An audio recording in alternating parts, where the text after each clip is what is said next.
Welcome to the Awareness Angle, simplifying cybersecurity awareness. This is the podcast that brings you the latest cybersecurity news from the past week and gives you the security awareness angle on it. All views and opinions expressed in this podcast are our own and do not reflect those of our employers. Obviously, my name's Anthony Davis, and with me, as always, is my trusty sidekick, Luke Pettigrew. How are you, Luke? I'm doing well, thanks. Hey, everyone. Good week. Has it been a good one? Yeah, it's been not too bad. How are you? Excellent. It's been interesting. So I've been on a 2-day training course, which is actually a marketing training course, which has been a bit of a game changer, I think. It's been an eye-opener. And I've had sick kids as well, so it's just been like I've been swanning here, there and everywhere and going into London, going out for dinner and eating lovely food, and my wife's been at home dealing with all the ill children. So, yeah, I was meant to go to Impact today in London's the summit, but I didn't get to go because the kids are ill, so I missed out on that. But next time. Yeah. But the course was awesome. So it was run by a French gentleman called Louis Grenier, and he has a marketing business called Stand the F Out. And I've shown his book before on previous episodes, but the training course really helped kind of get down to basics about what we do, marketing secure behaviors. And it's going to be interesting implementing some of that strategy and kind of trying to fit a marketing perspective on it, more so than going, oh, let's do some posters, let's do a videos, but actually planning it and coming up with struggles and categories. And yeah, it's going to be interesting. So that sounds good. Well recommended. If you do want to grab the book is available. Stand the F Out. It's available on ebook, and I think it's really cheap at the moment as well. So it's a good read. Right. Should we do some news? Yeah, let's get to it. Awesome. Right. So the first topic I saw this week, and it's news, but it shouldn't be new news, okay? But it's kind of news. An email went out this week to many a user that basically said, end of support for Windows 10 is approaching. So if you weren't aware, I don't know if you remember when Windows 10 was launched, Microsoft said, this is the last version of Windows ever. Like they were just going to keep updating it. Like people were saying, just call it Windows, ditch the 10. You know, there's never going to be another version. Well, obviously, there's now Windows 11. And Windows 10 is going end of life on October the 14th this year. And from that time, Microsoft will no longer provide free software updates via Windows Update. They won't offer any technical assistance. And more importantly, they won't offer any security fixes. Let that just sink in. So if I actually, before we even started this, Windows 10 market share, let's look at the current market share. So as of I nearly swore then. As of February 2025, now this is the AI overview, so let me just check where this comes from. It comes from StatCounter, which is normally pretty accurate. Windows 10 holds a 58.6% market share. Windows 11, 38%. Windows 7 still holding on 2% there. So Windows 10 goes out of support and 58% of the world's Windows computers are still running security. It's 6 months to go. It's terrifying. Absolutely terrifying. Yeah, that's a huge amount. And I think the problem is as well, there's devices out there that literally you can't install Windows 11 on. Like it's not as if like Microsoft don't allow you to do it. It's mad, isn't it? So yes, if you are an organization that runs Windows 10, it's time to start looking at extended support or start looking at upgrading.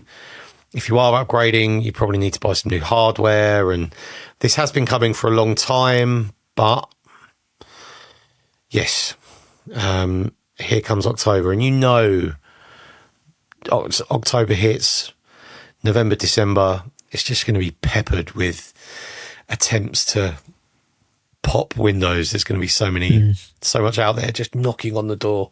Yeah. Yeah.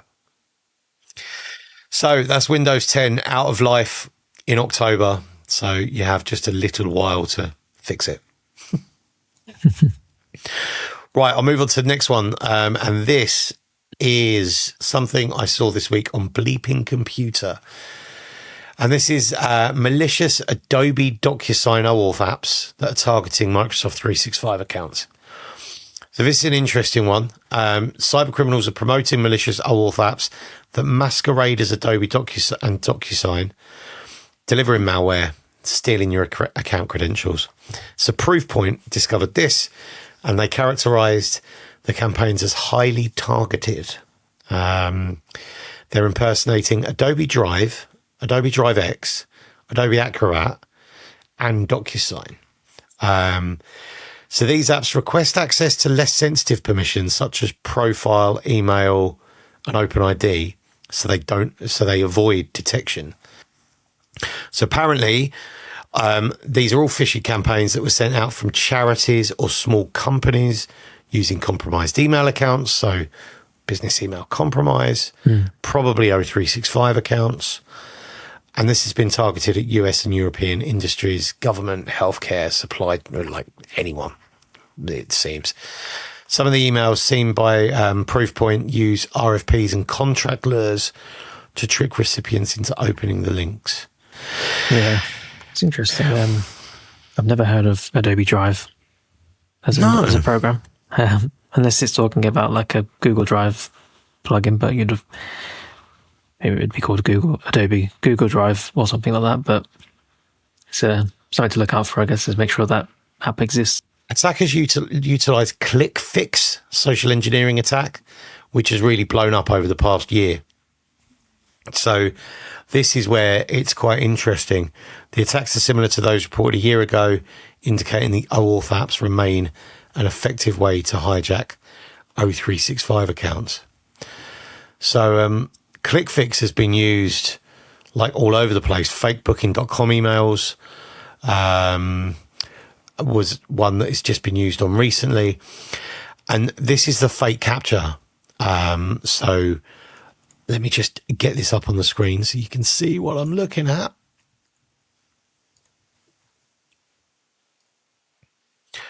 So this is this was one from the Booking.com campaign, but it's the same, or if not similar.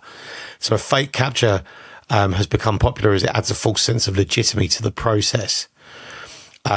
When you solve the malicious captcha, a hidden exe command is copied to the Windows clipboard to perform the human verification process. And then basically it asks you to press a combination of keys. It's getting you to run a flipping command, right? Like, this is like, no, and this is something, tell your people, never ever do this. If a captcha asks for this, ring the alarm bell, contact your support team, contact your security team, whatever. Press Windows button and R, we know what that does. That opens up the run command. Control and V will paste in the exact string they want you to run on your device. You press enter, that's running it. So you're executing a program, a file, when you do that. So, yes, if you are if you communicate secure behaviors to a workforce, you need to tell them, if you get a captcha and it asks you to press the Windows button and R and paste something in, do not do it. Do not do it. Or just put them all on a Mac, and then that doesn't work. it might be OS aware, so don't. But that's a massive, massive red flag right there. And I've seen this a number of times, and I've seen advisories going out about this. So ClickFix. And one thing to consider, right? If people in your business aren't really in a position where they should be receiving DocuSign, OAuth, or RFPs, say to them, if you get this, immediately, raise your alarm. Immediately, be cautious, because this is, if you're not receiving these all the time, it's probably fishy. It's out the blue. Yeah. Right, I'll move on. I had an interesting. This is a news article from the end of February that I saw, and I saw this at the time and didn't really think anything of it. But I saw a post on LinkedIn shared by a CISO, and it had loads of likes, like 1,500 likes, and hundreds of comments. And I was like, "That's wrong." So the news article is shared from the Wall Street Journal, and it is paywalled. I don't subscribe, but it is paywalled. So a Disney worker downloaded an AI tool, and it led to a hack that ruined his life. Now, we've talked about this before. We did some awareness on it back in July last year. You and I have talked about it on this podcast before. And that's not the story we heard. No. So, yeah, I thought this was interesting. I saw this guy, this post was going viral on LinkedIn, getting more likes than anything I've ever done. And I was like, I hate to break it to you, but I think you might be wrong. I'm that guy. I was like, I hate to break it to you, but I think you might be wrong. Or there's new developments in this story. So this article actually it has some quotes. So it's kind of from an interview with the guy who caused the issue, the poor Matthew Van Andel, sorry, whose name is now infamous in my circles. He's like, you don't want to be that guy. I feel really, I kind of feel sorry for him, because it's it's been such a high profile case. So the story apparently now is that he downloaded an AI tool from GitHub, and that contained the malware that then stole the session cookies. That gave attackers access to Disney's Slack instance. And then terabytes of data was extracted from Slack instance about up-and-coming films, things in production, stuff like that. And lo and behold, it ended up, I think it says down here that I think he lost his job. He lost his health insurance and bonuses. His life's kind of falling apart from this. Disney got rid of Slack because of it, even though it wasn't really Slack's fault. He's really suffered, this poor guy. Yes, okay, maybe he didn't follow the process or procedure, but this has had such a profound impact on his life now that it kind of sends the wrong message, doesn't it? We should be supporting, and even if someone does something wrong, I don't think he'd done it maliciously. So no, it's tough. But the key point was, don't believe everything you see or read, because you don't know what's true. Always check your sources. There's also the fact that ChatGPT's narrative has changed, and when I actually asked ChatGPT earlier, it apologized for getting it wrong. Let me just see. I've actually got the post here still. So I said, what was the cause of a Disney data breach from July 24? And it came back and it said it was an AI tool from GitHub. And then I said, but news reports at the time said the breach was caused by a mod to the game BeamNG, not an AI tool from GitHub. And then it went, apologies for the earlier confusion. Upon further investigation, it appears that the July 2024 Disney data breach was indeed initiated through a malicious mod for the game BeamNG. A Disney software development manager downloaded this compromised mod onto their personal computer, which also had access to Disney's internal Slack channels. And then it lists a variety of sources, way more than before, which was all the Wall Street Journal pretty much. Reddit, ThreatLocker, Medium, Instagram, PC Gamer. So it says there was probably conflicting reports at the time. So yeah, it's interesting. It says the earliest mention saying that it was attributed to malicious AI tool from GitHub appears to be February 26th, 2025, Wall Street Journal article. So, yeah. Yes, we need to check our sources more frequently and not believe everything we see, and don't believe everything you read on LinkedIn as well. I think it's quite important. Spent a lot of time on ChatGPT on that story, which probably ties us in nicely to your story. Yeah, so I only saw this one recently. It talks about a actively exploited ChatGPT bug which puts organizations at risk. This was 2 days ago, but I think this was a bug that was sort of reported last year even, to be honest. I think if I look at that, but judging by the CVE numbers 2024. So basically it's supposed to be a actively exploited flaw where it's allowing malicious people to inject malicious URLs into the chatbot's results, and they've seen over 10,000 of these attempts observed within a single week, coming from one malicious IP. And there's a CVE for it, and has a score of 6.5. But, though obviously it's being actively targeted, I don't think it's patched yet. And there's some stats here about how 35% of organizations in the US are at risk because of misconfigured security systems, which I'm not quite sure what that particularly means. Obviously, this seems to be related to some malicious IP. I guess that's allowed through their security systems and firewalls. It's not, maybe some companies don't lock their networks down in that way, but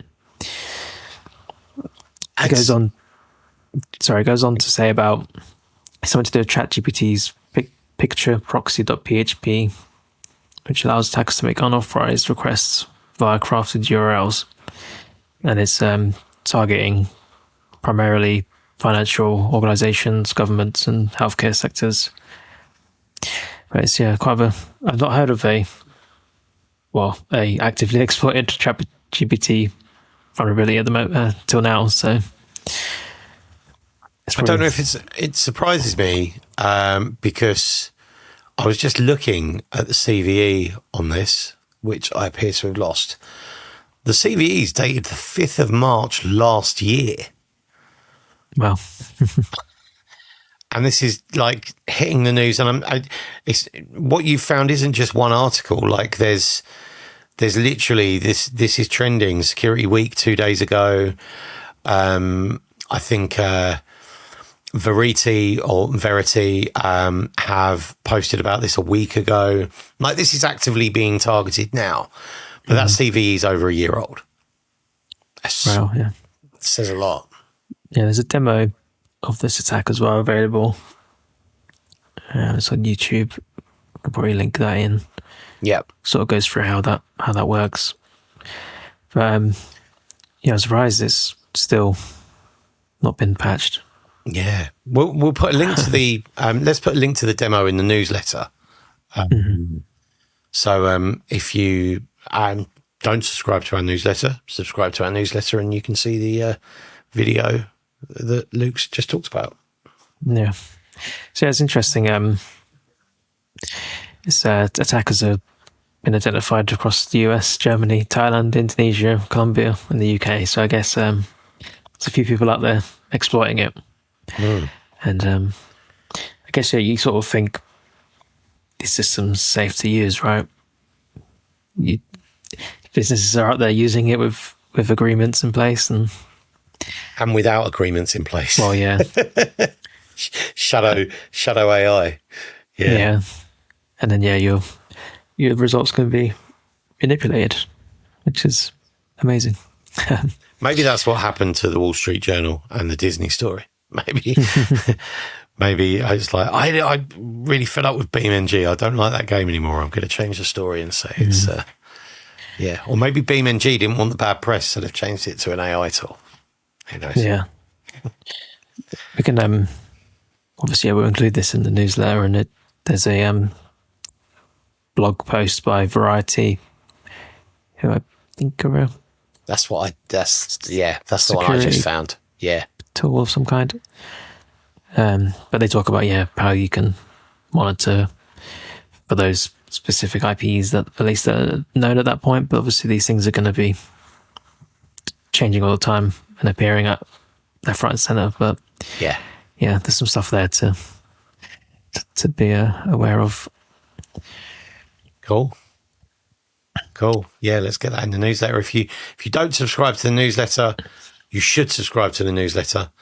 It's available on LinkedIn, so you can follow me or look for the Awareness Angle newsletter. You should find it. But also you can search on our website, which is riskycreative.com, and you can sign up for the newsletter there. Newsletter comes out every Monday and features everything we talk about on the episode and a little bit more. And you get the newsletter in your inbox or in your LinkedIn in tray. They should call it an in tray. It tells you whether or not the episode's worth listening to, I suppose. So subscribe today. We've got around over 500 subscribers now, I think. So it's wow. going well. It's going good. It's a lovely exclusive group. There's a lot of good stuff in these in each one for sure. Yeah. There's definitely worth it. Plenty of interesting stuff we talk about on these shows. So, and move on to the next news story. Yeah. So I feel like we've maybe spoken about similar stuff to this before, possibly. This is a new Arcane Infostealer, which is infecting people, I guess, targeted through YouTube and Discord in relation to cracked video games and game cheats. So it's called Arcane Infostealer, and it talks about something previously named Arcane Stealer 5, but apparently it's not got much of a link to that. I don't know if it's from the same criminal gang or not. But so this is an active thing since November 2024. And they're basically putting these URLs into YouTube videos, and they're even paying creators to use these links, which lead you to a download, and then it runs all this fancy stuff through this infection chain that it's got going. We can obviously we'll drop this article in there which shows it all. But it basically targets people spreading through these YouTube videos about game cheats and cracks, and it's basically going after their VPN credentials, gaming accounts like the Steam Discord accounts, cryptocurrency wallets, basically anything it can extract from the victim's machine. And obviously, that could lead on to money being taken, being extorted, saying that we've got your details and taking over accounts. Yeah, I'm seeing like on the list is gaming accounts, and it's like you quite often see like accounts for sale, like don't you, and stuff. So they're literally taking anything that can probably be sold on the dark web and just stealing everything. That's mad. Yeah. So it's called Arcane Loader, and basically just avoid downloading pirated software and cracked software and cheat tools. But it's like downloading cracked software has always been like risky. There's always an element of risk that comes with it. Not that I'd know, but it's it's always been like another level to like music, films, but software. Games like software. It lives in a very, because you install it and because like there's code there, and it's not just a MOV. You're asking it to do stuff on your device. It's like, oh yeah. If you're doing it, you got to be prepared to lose everything. Yeah, definitely. It's like you're real close to the edge there. Like every time you like install, yeah. It does seem to be, at least in this article, and at this time targeting, or people are being most victimized, I guess, from countries like Russia, Belarus, and Kazakhstan, and that may just be these software and games aren't very accessible in terms of either cost or just not having access to them in that country. So it'd be interesting to see if this spreads much wider, and I'm sure it will, especially when it's going through these sorts of things. Everybody over the world downloads pirate software at one point. Yeah, I'm looking as well, and it says cracks and cheat tools. So I wonder if there's maybe there's a younger audience, or those that like, oh my God, I need more money, or I need to get past this, or I need to do, the temptation to, without really considering the risk, is probably out there. So maybe this is one, if you've got kids, right? Like if you've got kids that are on gaming PCs playing online games and stuff, like this is the type of stuff we should be telling them about, because they're the ones that might not have the money to buy the latest game, so they go and download it. Or their parents might buy it for them. Exactly.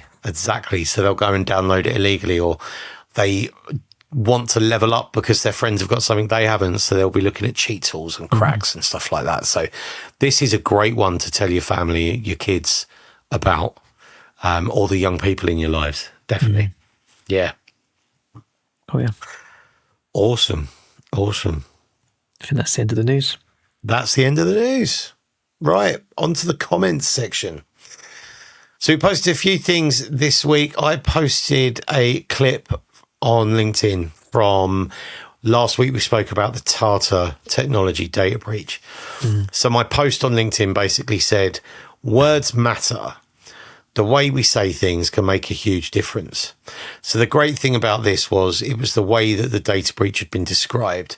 So it had been described as 1.4 terabytes of data, but also they'd put a lovely image on that. They'd said it was 730,000 documents, including Excel spreadsheets, PowerPoint presentations, and PDF files.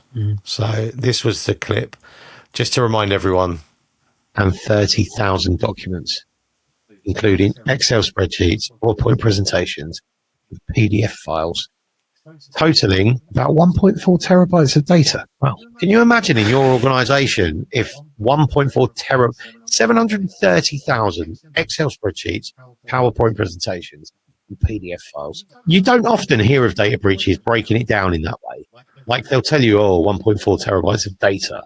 But when you actually look through it with that lens and think about the information that amount of Excel sheets, PowerPoint presentations, PDFs could have in them, that's really scary.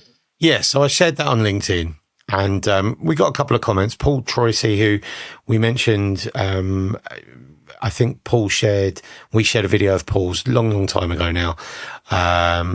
So he says Apple uses the same type of strategy in their marketing content, specifically when they were marketing the first iPod, and I'd forgotten all about this.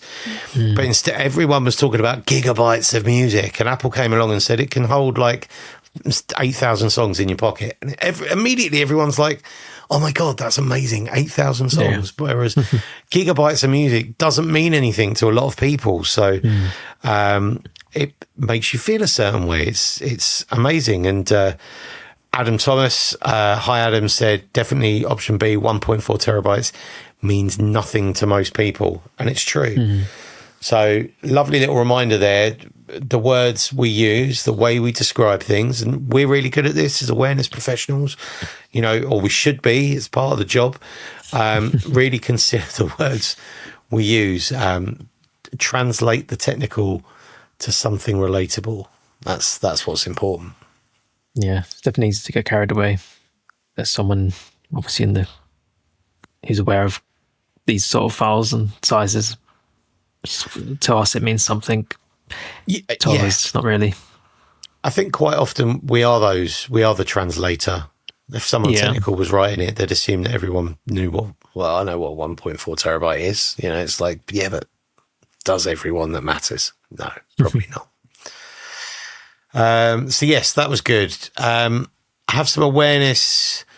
So today was Impact. I didn't get to go to Impact. If you went to Impact, Let me know how it was. Let us know. There was the Bridewell Critical National Infrastructure one today as well. Let us know what that was like. But in a couple of weeks, 8th to the 10th of April, at the NEC is the National Cybersecurity Show. Registration is open. I'll be going. It's be going for one day at least. When is it? It is 3 weeks time. So, the preview's open. It looks to be really good, and it's part of a 19 group now, which includes Big SASIG, the International Cyber Expo. So get yourself to the National Cybersecurity Show, 6th to the 8th of April at Birmingham NEC. Right. Cool. I had a couple of things I saw this week that I thought were probably worth mentioning. And the first one was a post I saw. I love this. So this was a post from Eliot Baker. And Eliot Baker is the Director of Content Marketing at Hoxhunt. Hi, Eliot, if you are listening. But Eliot, the reason I love this, right, is because the transparency, just like we spoke about Nick Robinson and the BBC a few weeks ago, the transparency on this is lovely. Like the fact that it comes out and let's tell these stories, right? Let's normalize telling stories about the bad stuff that happens. So Eliot says, I usually talk about social engineering, but this attack was different and it was freaky. Call it my Cyber Freaky Friday. A few days ago, I got an urgent call from our head of IT and security, something about unusual outbound traffic from my device. And then came the message, have you ever visited a site called Red Nose Horse? And he froze, said, no, I hadn't. At least I didn't think I had. And then together we traced my steps. And at 11:38 a.m., he'd Googled a company name and clicked on the top search result. Wasn't a sponsored link, because obviously those can be malicious, as we all know. That was it. Didn't download anything, didn't click any links on the page. And yet that was all it took for a rat to try and scurry in, like drive-by. A web inject campaign had been triggered. The site was compromised. Just by landing on it, malicious scripts immediately tried to send outbound HTTPS traffic to some threat actors. Proofpoint reports specialize in stealing credentials, browser session cookies, and other sensitive data. Eliot says it was a rattling experience. I like to think I have good security habits. I don't visit shady sites or download unverified software, but here I was, caught in an attack simply for doing my job, researching a company. Thankfully, our SOC called it instantly. The traffic was blocked before it reached its destination, and our security team moved fast within minutes to investigate. So if it was left unattended, the traffic might have been sent to the attacker's command and control infrastructure with some screening details from the device, which then could have targeted further actions. So Eliot says, not an ideal Friday, but it reinforced the important lessons. Cyber threats aren't just about human error. They're about human response. Security leaders take note. Culture matters. How you respond to incidents matter. When he first got that call, the gut reaction was guilt. What did I do wrong? And that's normal, right? That's a normal response. And this is why creating a culture of psychological safety is crucial in cybersecurity. If your employees feel afraid to report an incident because they don't want to be blamed, they might hesitate, or worse, try to cover it up. And in security, speed is everything. The faster you know, the faster you can mitigate. Be their doctor, not their judge. I love that line. Diagnose the issue, treat it, teach them how to stay safer next time. That's how you build a resilient culture, security culture. So brilliant post. I love the fact that like he's telling a real story, right? This happened. I mean, he's not done anything wrong, but he's telling the story, and it's great. It's been dealt with. From a negative has come a positive. They've responded quickly. They've secured themselves, and we need to normalize like telling these stories. So I thought that was interesting. It's not one you really think about often in terms of visiting a dodgy website that runs something in the background. usually think about entering credentials or being prompted to download something or click on something. But it's a real story there that shows that you can just end up on the wrong website. And that's enough. Yeah, I think... obviously, they have the tools to detect and stop it, but yes. some businesses and at home, you won't have that. Personal users typically won't, they'll rely on Windows security, and they won't have additional tools, and they won't have a SOC that can contact them to let them know it's happened. It's they won't have a security team out there, detecting the edge. So it's it's an interesting one. Drive-by attacks, I think. I mean, that's what I call them. I think they used to be a lot more common, but because Google Chrome's good at updating now, and the tools we use are slightly better at updating than they used to be. When you had half the world using Internet Explorer that was out of date and it didn't update regularly, these kind of attacks were 10 a penny.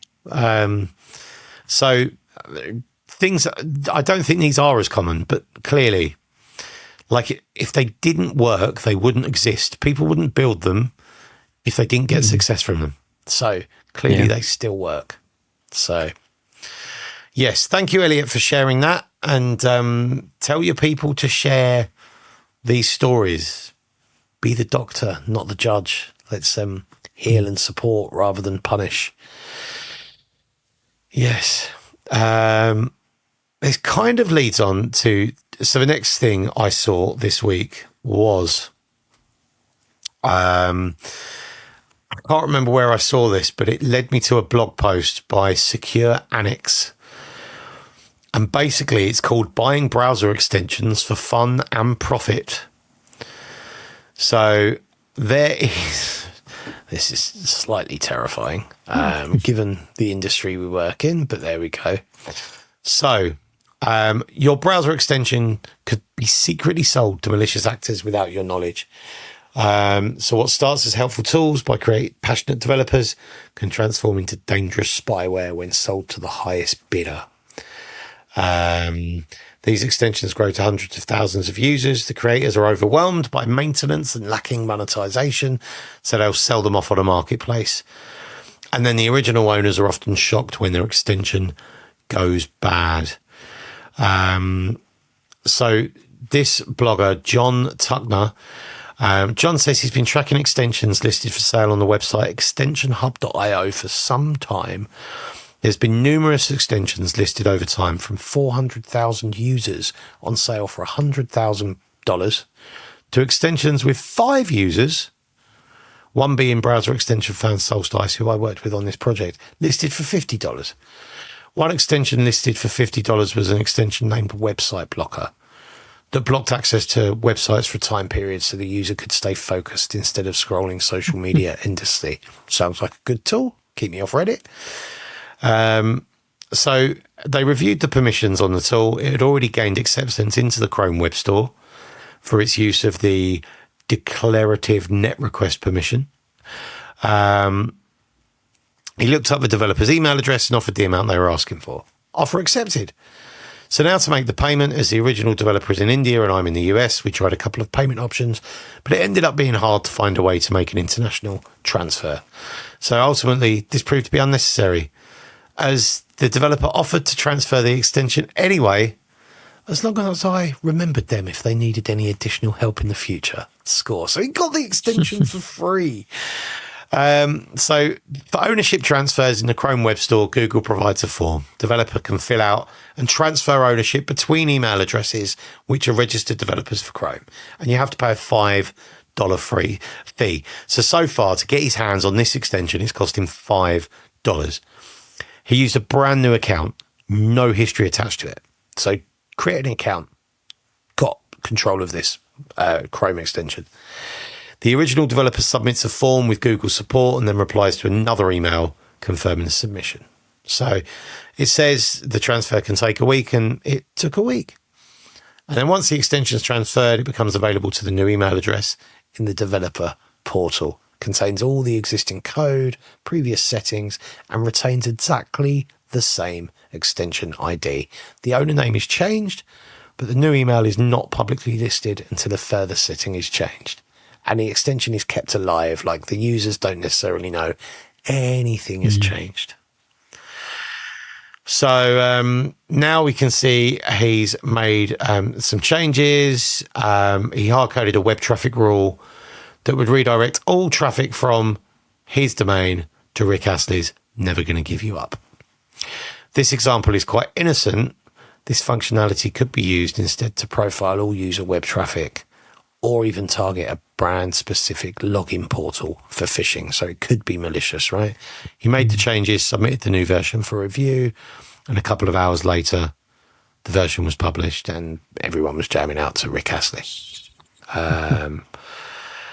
So, and then it says, they took over my browser and Rick rolled me through an extension he acquired. I'm completely serious, with my consent, of course. So, this, I was going to say this, but I think it comes up. Oh no, it's something similar.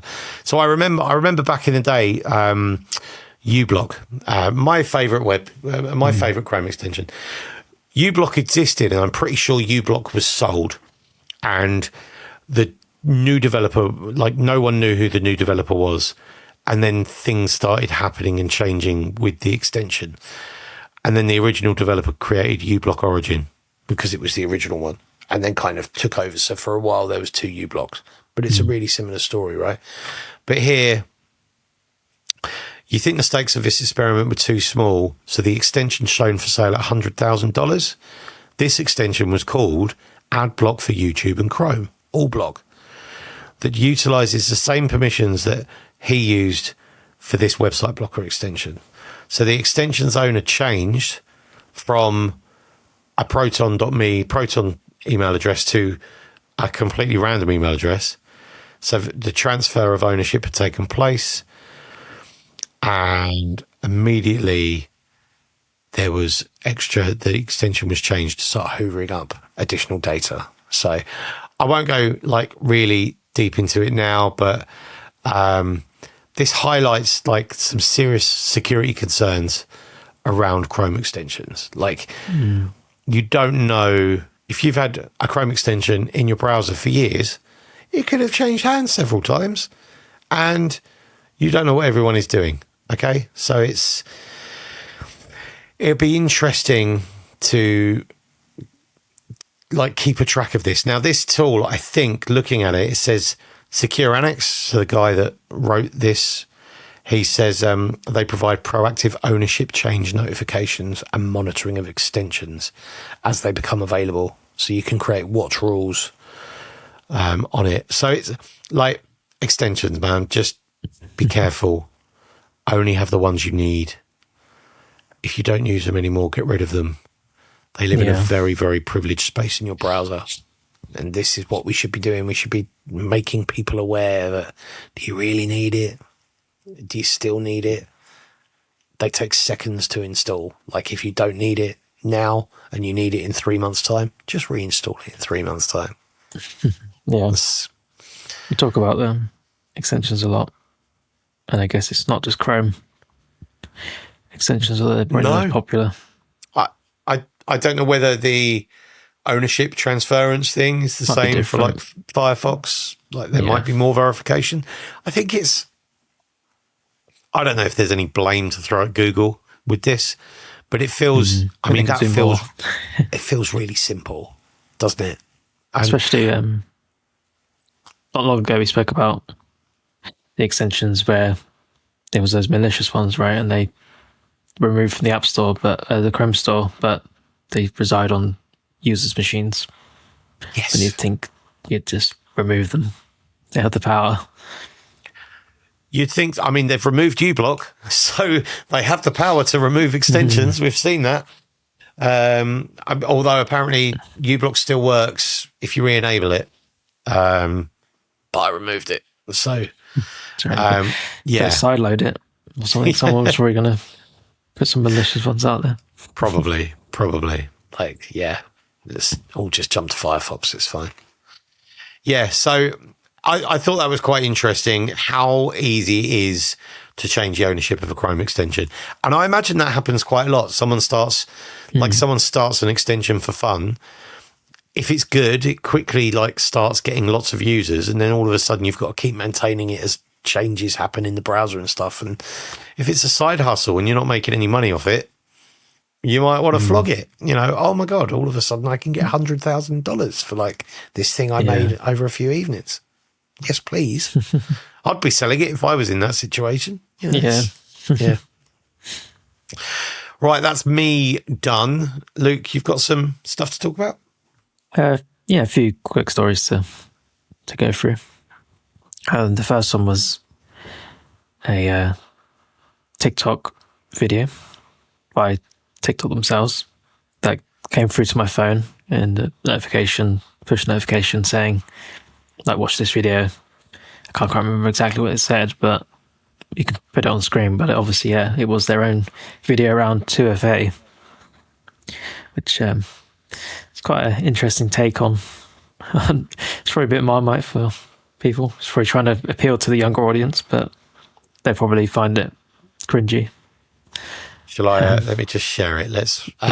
If you're listening to this on podcast platforms, we'll put the link in the newsletter, or you can catch it on YouTube, where we post every episode as well. So let's go. Level up your digital defense with two-step verification. Let's go. Account takeover attempt detected. Looks like someone's trying to hack me. We're not gonna get in.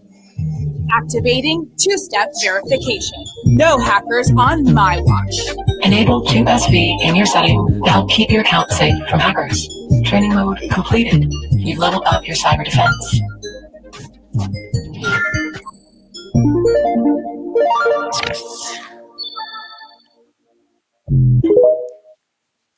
Yeah, it doesn't really explain what it is, but it doesn't really explain what it is.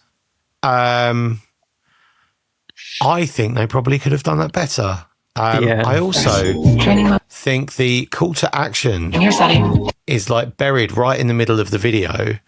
And also, like, how you meant like settings and privacy, security and permission. If they're doing a campaign on it, why not just move two-step verification up a level? Like settings and privacy, two-step verification. Like move it in the menu, make it higher, bring it up.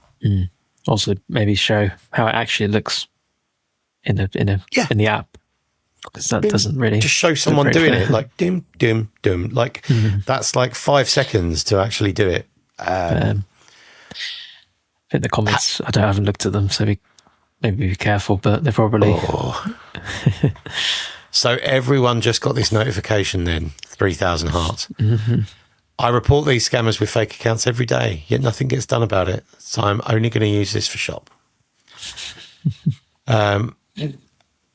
Was I the only one that got the notification? So obviously, yes, everyone's got this notification. It's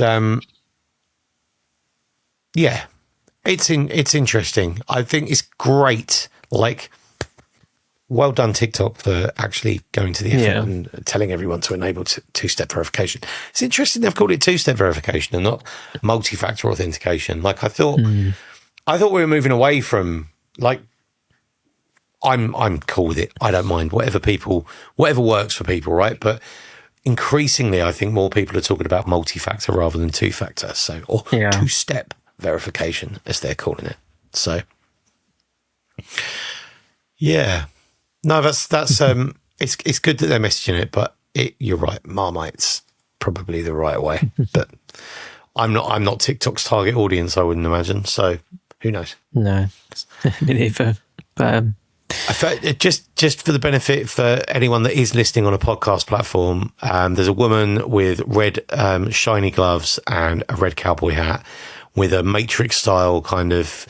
It's not Matrix style. It's kind of like Star Wars X-Wing, you know, when like Luke's 16-bit type. It's when they're flying into the Death Star and the tracking is all like the green, like, very 80s looking. Yeah. It's an interesting aesthetic.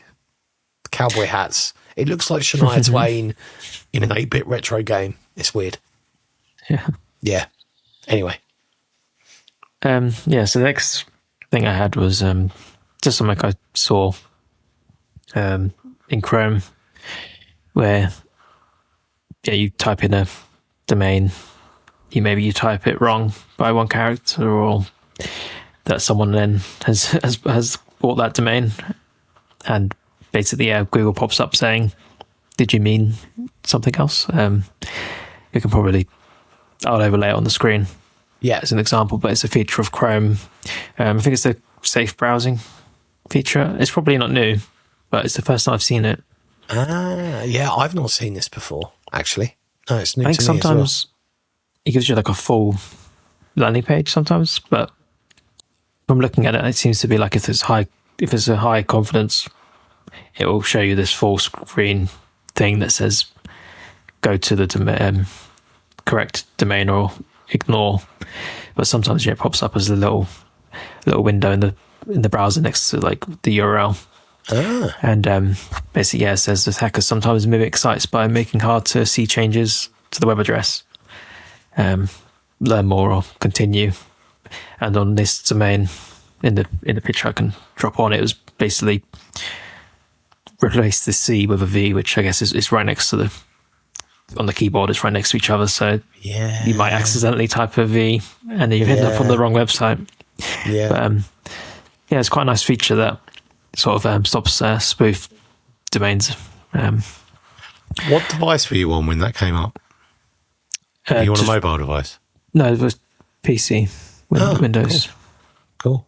I don't know, but mobile, you probably get a full screen, splash screen. I think Google has like it's a Chrome feature. Yeah. That was quite cool. Nice. Yeah, that is. Yeah. Well done, Google, for a change. Yeah. And the next thing is we spoke about it episode or two ago, the where we got the have I been pwned notification for that breach. And same thing, but from Google. So I think I signed up to their dark web search feature where it tells you if you've been found on the dark web. And basically, an email came through from Google saying I've got new dark web results, reviewed them, and it was the same breach, the alien text base, TXT base, email and password were found in it. Interestingly, it says that this was found on the March the 13th, 2025, but have I been pwned was the end of February, I think. So I don't know if this is like another stage of that, or if they've only just found it on their, however they search. But or maybe, that's interesting how they've come differently at different times. Yeah. Isn't it? Yeah. So either it's ended up somewhere else now. But basically, it just says your email address and then a partly redacted password, which was found as well. And they suggested next steps of changing the compromised password, but again, doesn't, other than going for every single account that may have that part of that password in it, or set up 2FA for your email, which obviously protects my emails, but not the account that it's in reference to. But this is interesting that came through. And yes, Alien TXT based combo lists part 1. So I don't know how many parts there are. Oh God, is there a part 2? So the dark web check. So I'm just looking. I wondered if the dark web check's available to everyone. I think it is, actually. Dark web report. To be eligible for dark web reports, you must have a consumer Google account. So yeah, I think it's available to personal accounts. And if you just, we'll put a link to it in the newsletter, or you can just Google dark web results. But you go to, you get on like a mobile, open up a Google app, go to manage Google account and security, and then dark web reports there, and you can just say start monitoring. And it's really quite similar as well. You can choose the type of data it monitors as well. Name, date of birth, address, up to 10 email addresses, phone numbers, credit card number, passwords, username, and gender. So you can keep an eye on all of that. And it appears to be free. I thought it was a feature of Google One, but it doesn't appear to be. It might have been at one point. Maybe these days, yeah. Give everybody it. Yeah. Well, there's two nice things that Google have done for us there. Then it's not normally we're thanking Google, but thank you, Google. That's nice of you. Yeah. Right. I think that's us done for this week then. Yeah. Awesome. Okay. Right. Don't forget, we've got the newsletter. You can sign up at riskycreative.com or search for the awareness angle on LinkedIn. If you're watching us on YouTube, you can listen to us on your favorite podcast platform. If you're listening to us on your favorite podcast platform, you can watch us and see our wonderful faces on YouTube.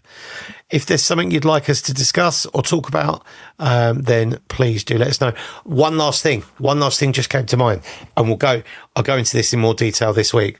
But today I got a glimpse of Vivida Reels.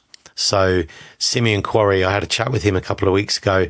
He's the founder, CEO at Vivida, and they're doing something quite revolutionary in the kind of training space. I saw it on LinkedIn a couple of days ago, and I've got an invite to it. Vivida Reels, it's someone's trying something different, right? And this is nice. So have a look at it, but I'll go into it in detail. And we'll watch it, and don't look at it, Luke. And we'll do some reactions next week. Yeah, that'd be cool. Yeah, I'll have a chat with Simeon, make sure it's all ready for us to talk about, and then we'll get it live on here, and we'll talk about it, get reactions, see what you think. Yeah, want to watch. We'll be honest. Yeah. So yes. Do let us know if there's anything you want us to talk about, anything you want to cover. Let us know if there's anything you think other awareness people might be interested in. We can get it in the newsletter. We can talk about it on the podcast. Right. That's all for this week. We spoke about Windows 10 being out of support, malicious Adobe, DocuSign, emails, like tell your people if you don't get them, just report them as phishing. Don't believe everything you read, because AI, I don't think, caused the Disney breach. ChatGPT, year-old things are still stirring stuff up. Don't download illegal software. That seems like a no-brainer. Tell your friends and relatives that might be gaming not to get pirated software, cracks, or cheat tools. Comment on our stuff. It's always nice when you comment on our stuff, because then we've got something to talk about. Again, big thank you to Eliot for being nice and honest on LinkedIn, and let's normalize talking about the bad stuff that happens. And check your browser extensions, because they can be bought and sold really, really easily. I'm off to build one with ChatGPT so I can sell it for $100,000. Right. Thanks, Luke. Same time next week. Oh, thank you. Yeah. See you next week. Awesome. Will do. Bye, everyone. See ya. Goodbye.